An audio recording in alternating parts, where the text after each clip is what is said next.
Smart Ideas, notre rubrique consacrée aux startups éco-responsables. Je vous présente mon invité Thomas Tirtiaud. Bonjour. Bonjour. Bienvenue, vous êtes le fondateur d'Elax Énergie, créé en 2021. Avec quelle idée, racontez-moi?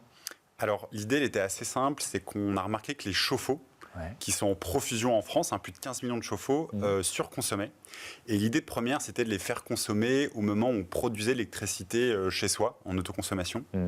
Et après, on a réalisé qu'ils surconsommaient, donc il y avait un énorme gisement d'économie d'énergie. Et donc, on a développé un boîtier. Pour à la fois réduire leur consommation et faire en sorte de faire consommer tous ces chauffe-eau quand il y a une surproduction d'énergie renouvelable. D'accord. Alors ce boîtier, on l'installe où? Et est-ce que vous vous adressez prioritairement aux particuliers ou alors aux bailleurs qui vont peut-être avoir beaucoup plus de chauffe-eau et d'économies potentielles à faire? Alors, c'est vrai qu'on a commencé... donc, c'est un petit boîtier qu'on met sur le chauffe-eau électrique. Oui, tout simplement. Et en fait, on a commencé à travailler avec les bailleurs sociaux. D'accord. Pourquoi les bailleurs sociaux? Parce qu'il y a 6 millions de logements sociaux en France. Donc, c'est énorme. Et pour nous, c'était un moyen à la fois d'avoir un plus gros impact social pour faire des économies d'énergie pour des gens qu'on avait vraiment besoin. Et aussi un moyen d'industrialiser la production du boîtier. Parce que le boîtier, il est fabriqué en Bretagne. Et pour ça, il faut avoir un certain volume de commandes.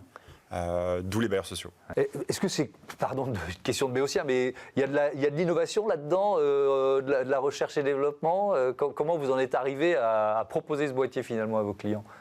En fait, il y a 3-4 ans, il y a une nouvelle technologie de télécommunication qui est arrivée.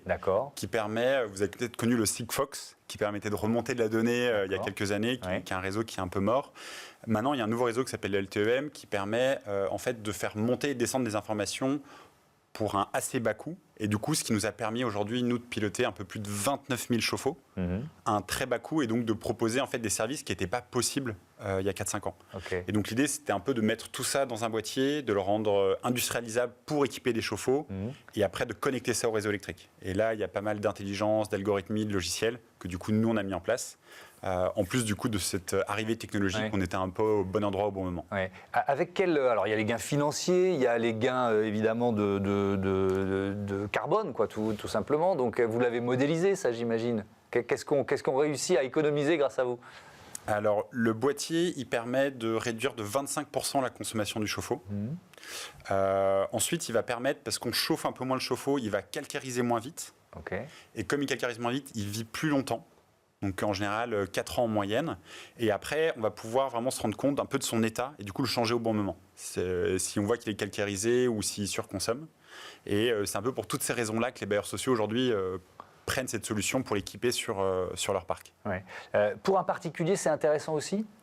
Alors oui, c'est intéressant.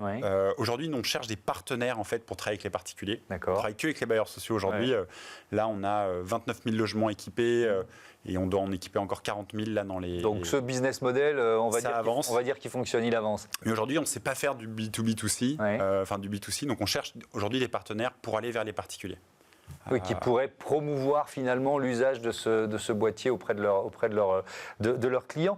Il y a un enjeu plus général qui est la décarbonation du secteur du logement. C'est aussi pour ça que vous avez créé Elax Énergie? Il y a un double enjeu. C'est-à-dire qu'aujourd'hui, dans notre crise énergétique, il y a l'enjeu de moins consommer, mais surtout de consommer au bon moment. À savoir quand il y aura une surabondance d'énergie renouvelable.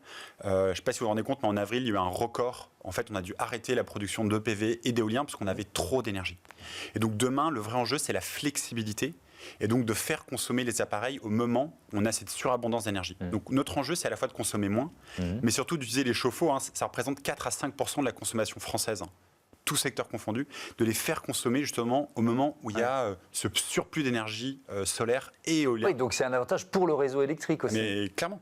Ce qui s'est passé la semaine dernière en Espagne et au Portugal, ça montre bien, alors c'est pas la raison, mais la limite, ou en tout cas à quel point le réseau est un peu poussé à ses limites aujourd'hui et à quel point en fait il a besoin d'aide et de flexibilité, notamment par les chauffe-eau, c'est un des moyens, et demain les batteries des voitures électriques par exemple. Merci beaucoup Thomas Tirtiaud et bon vent à Elax Énergie. Voilà, c'est la fin de ce Smart Impact. Merci à toutes et à tous de votre fidélité. Be Smart for Change, je vous dis à demain. Salut.